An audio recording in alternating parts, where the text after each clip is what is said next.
Hey folks, hope everyone's doing fine. We spoke to Akhil last time, if you remember, a novice investor looking to get his start in investing, and gave him some pretty good advice, right? So start investing, save for your car, but also save for a longer time horizon and diversify your portfolio. And I think he's off to a great start.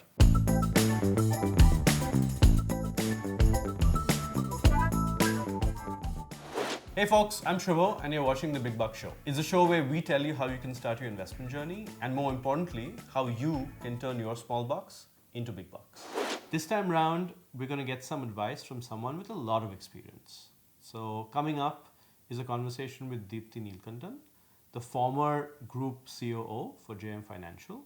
And she's got 4 decades of investing experience and a lot of very interesting perspectives on investing in the new digital age.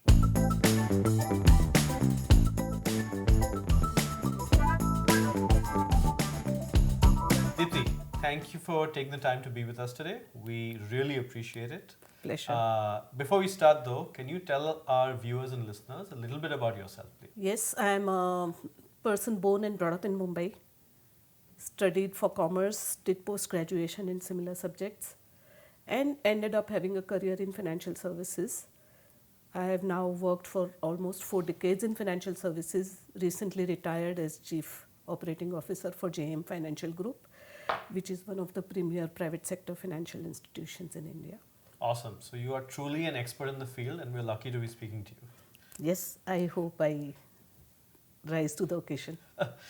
Okay, so let's get into, what I think is a fundamental question that many people have, which is simply why invest at all? Yeah, so I think for a society which has come through difficulties and not really plenty, for everybody, saving is very important because they all want to save for a rainy day, and which comes quite often in people's life. Investment follows, but the investment depends on their understanding of investment products Right. and where they have faith. So, gold, house, land, such things are always on people's agenda and they invest in it.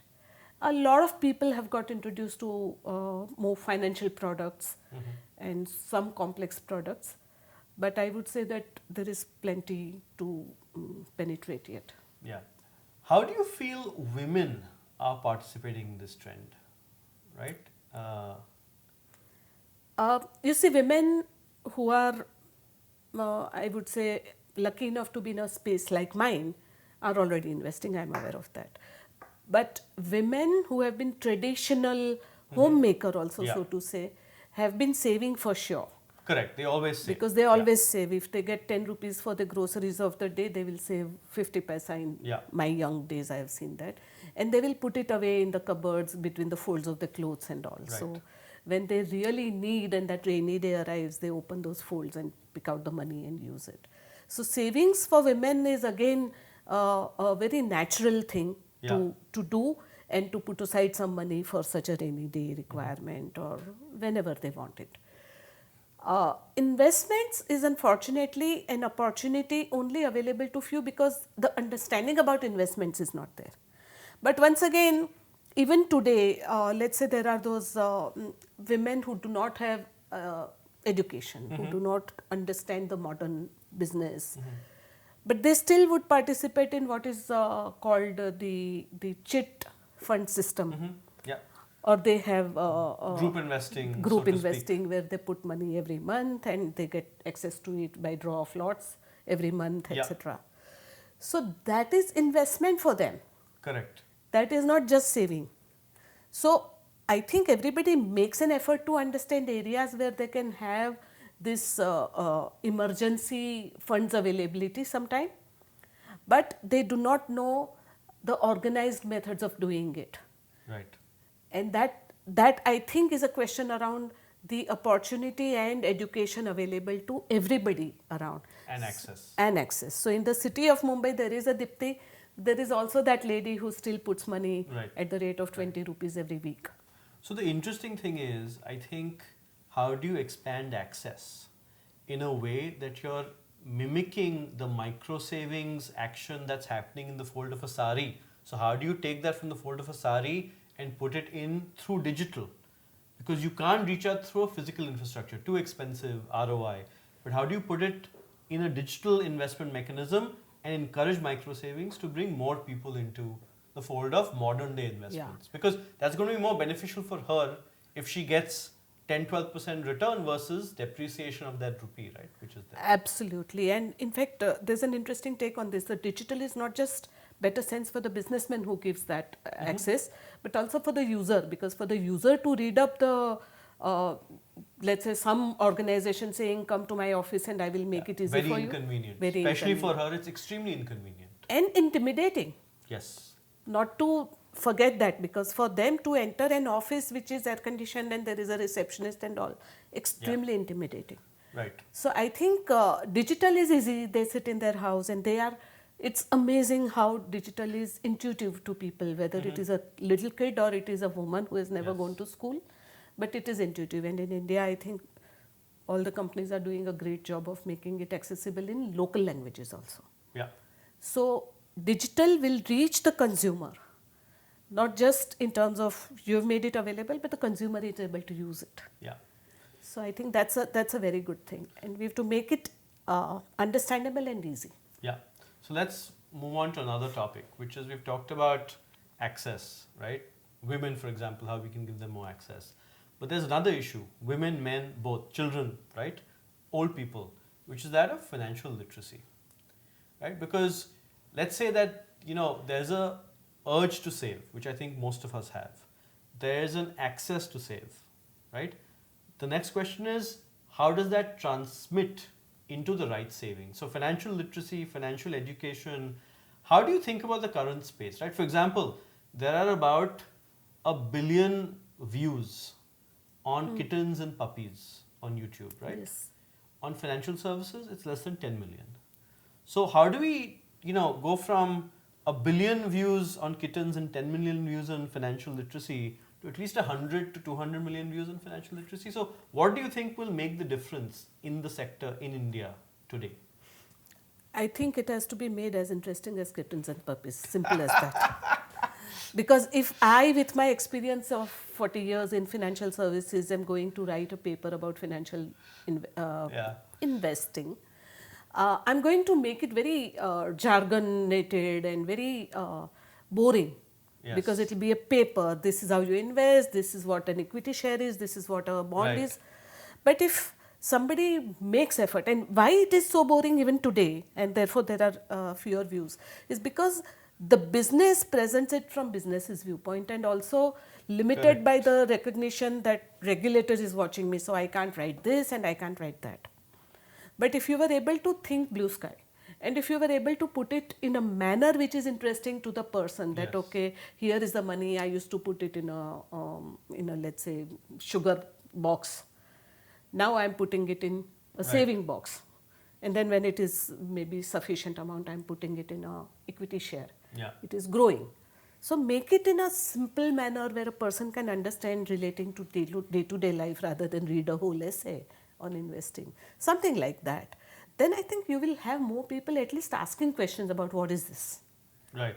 It is a long path, but the path can't begin from where it is extremely technical And to dense. read. Okay, so we'll, at the Big Buck Show, we'll take on that challenge, right? So I promise you, and I'll send you the episode when we essentially cover dogs, financial investing, and kittens all in the same show. Nice. So, we'll figure something out. Nice. I have a perspective. Let's see if you agree. If you're in India, a lot of your assets are in India. Your job or your business is in India, right? And no matter how much you diversify in India, you have a big risk, which is, hey, we're all India focused. What would you say about, investing outside India?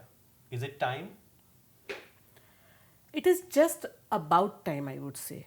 So if you talk to someone my age or even 20 years my junior, chances are they are going to be hesitant about investing outside, because we all grew up in the closed economy era. So our understanding of global markets is fairly limited by what we saw. But we know for sure that if you did something about sending money out, forget investment, spending, travel, whatever, there is an RBI which will have certain rules to follow, and if I don't understand it, I'm not taking a risk. Yeah. Because the repercussions of a violation are very bad. That much I think every Indian knows. And therefore, because people have somebody or other in the family who said, I went to USA with maybe 1,000 rupees in pocket. That time dollar was 9 rupees to a dollar. And it's just for reference for everyone, it's currently roughly 70-ish. Yes. So, just as an aside, if you had bought dollars and done nothing with it except kept it in the US, you would have substantial appreciation in that, just as an If aside. RBI allowed you to do that. If RBI allowed to do that, hypothetically. Hypothetically, absolutely. So, exactly this arithmetic or this equation is very difficult for people to understand if they have been always subjected to don't do anything with forex, don't keep more than X amount in your house, otherwise it's a violation. Yeah. Okay, in dollar terms or any foreign currency, you cannot keep in your house above certain limit. That is the rule even today.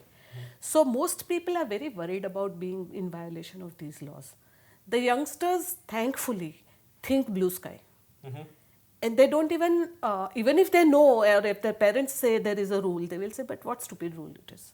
Yeah. Okay, so I'm not saying violate a law, but I'm saying think at least blue sky, think of what's available, what is possible, and plenty is possible compared to that $9. Oh 9 yeah, and rupees the to a rules dollar. have fundamentally changed, right? Gone are the days when you could, I think, invest only $25,000, right? Today, the amount you can invest is $250,000, which for most people they Per will year. never reach. Exactly. Per year per person, right? Correct. And I think you probably agree with me, diversifying away from your home market, right? So taking equity exposure or other exposure outside is again a fundamental principle of diversification, right? It Which is. typically we haven't done. So again, Yeah. I would say the Well, time is ripe. Time is ripe, and time is not necessarily ripe because you are able to invest in a developed country. Okay, so that definition will keep changing. So at one Yes. time, Japan would have been an interesting investment destination Yeah. sometime during my childhood. Now it is not. Germany was Yeah. once. No, the US market So is booming. US today. Today, exactly. But It's a why? great investment. Yeah, why US is interesting today is not because it is US, but because it has companies like Absolutely. Apple, Alphabet. Correct.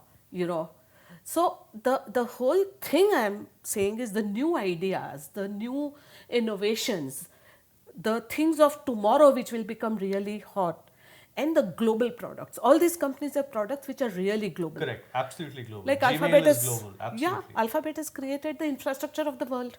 Yes. So without a Google, you can't open your computer and get to any place. And the interesting thing is, so today, actually doesn't matter. It's youngsters as well as people who are older. We are all spending time on this Yes. or this, depending, right? Android Yeah. versus iPhone. You're spending 7 to 8 hours. What are you spending time on? If you're on an Android phone, using Google's operating system, using Gmail, using WhatsApp, using Facebook, these are all companies that are in the US. They're shaping our digital ecosystem. So I think increasingly though, the number of search terms we're seeing related to investing abroad, investing in US, I think, there's a time when you realize something magical is happening, right? And I think Indians are finally confident enough to say we can take on the world. Absolutely. Right? So absolutely. And therefore, I feel that until you have an Indian company which is providing services or products which are of global importance, diversification is of interest to us because such companies do not exist here and they exist somewhere else in world geography. Correct. And we should be investing there. Oh, so we just talked about the US, right? So Yes. my next question is a natural follow-on, which is what is your top US stock? I referred to it earlier. It is Alphabet because one, my understanding of US economy and US companies is not as good as for India. But Alphabet is one company which, as I said, is creating world's infrastructure, has created, so to say. They probably are creating newer things which will change the world. And they have this huge innovation DNA, may I say. So they will probably come out with newer things which are of relevance to world and they will always be irreplaceable, so to say.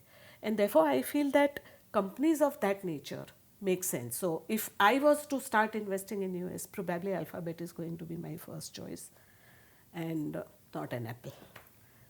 Got it. So we have to follow up and then make sure that we find out when you invest in the US, right? And then you'll come back and we'll talk about that. Yes. Okay. Like you've obviously gleaned a lot of experience, you've had success. So what are the 3 tips you would give people?